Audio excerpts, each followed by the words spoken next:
Deep within the suffocating mists of the forgotten peaks, where the air grows thin and the silence screams, there exists a boundary between the living and the eternal rot. People tell stories of the mountain as if it were a beast, hungry and unforgiving.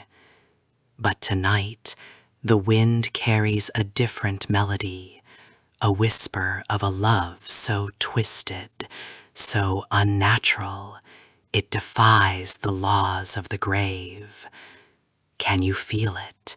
The chill that doesn't come from the cold, but from the realization that we are not alone on these jagged slopes. Listen closely as the rocks groan under the weight of secrets buried for centuries. In the shadow of an ancient gnarled banyan tree dwells the Jenglot, a tiny withered figure of nightmares, hair long and matted like funeral silk, fangs sharp enough to pierce the veil of reality. It is a creature of curse, a soul trapped in a desiccated shell, forever hungry, yet never full. For decades it has hidden in the crevices of the earth, avoided by man and beast alike. Its eyes, two burning embers of amber, search the darkness for something more than blood, something it lost when it was still human, a warmth that the cold mountain air has long since stolen away. Then, from the precipice of the highest cliff, he appeared, a mountain goat, but not of this world. His fur was as white as a shroud, his horns curved like the scythe of the reaper. He moved with a grace that mocked the gravity of the slopes. The villagers called him the ghost of the crags, a sacrifice that refused to stay dead. He stood there, silhouetted against the bloated moon, his eyes reflecting a sadness older than the stones beneath his hoofs. He was a guardian of the heights, a lonely king of a barren kingdom, waiting for a sign. They met where the blood of the mountain flows, a stream that runs red with minerals and ancient memories. The Jenglot crawled from the roots, its tiny heart beating with a rhythm of fear and curiosity. The goat did not run. He did not kick. He bowed his head, a silent recognition of a kindred spirit. Two monsters, two outcasts, bound by the same thread of loneliness that weaves through the fabric of the cosmos. In that moment, the mountain held its breath. No wind, no owls, only the soft sound of the water trickling over the bones of the past. They shared a language without words, a communication of shadows and touch. The Jenglot would climb into the thick, coarse fur of the goat's neck, seeking the heat that had been denied to it for 100 years. The goat would carry his small, terrifying passenger across the ridges, showing it the world from above the clouds. For a brief time, the horror was forgotten. The hunger of the Jenglot subsided, replaced by a strange, aching fullness.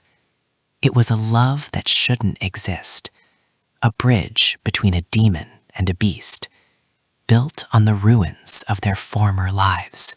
But the world of men is a world of greed. Down in the village, the elders spoke of the Jenglot as a prize, a source of dark power to be captured and sold. They armed themselves with iron and fire, climbing the mountain with hearts full of malice. They didn't see the beauty of the bond. They only saw a monster to be caged. Their torches flickered like angry orange eyes against the darkness, moving closer and closer to the secret sanctuary.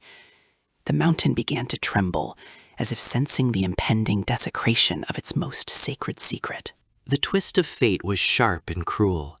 As the hunters closed in, the truth was revealed in a flash of lightning. These were not two separate souls. In a past life, centuries ago, they were a mother and her child, cursed by a shaman's jealousy.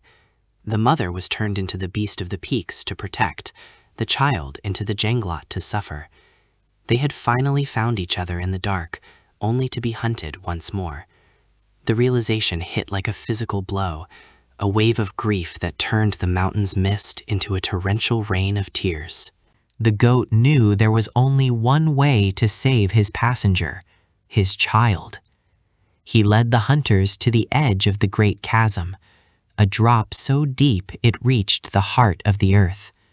He stood at the edge, his white fur matted with rain, bleeding a final sorrowful goodbye. The Jenglot clung to him, its tiny claws digging deep, realizing the sacrifice that was about to be made. The hunters raised their spears, their shouts lost in the roar of the storm. It was time for the final act of a tragedy that had been written before time began. With a powerful leap, the goat threw himself into the abyss.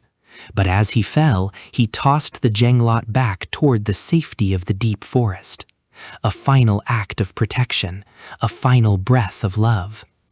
The goat disappeared into the darkness, a white streak of light extinguished by the shadows.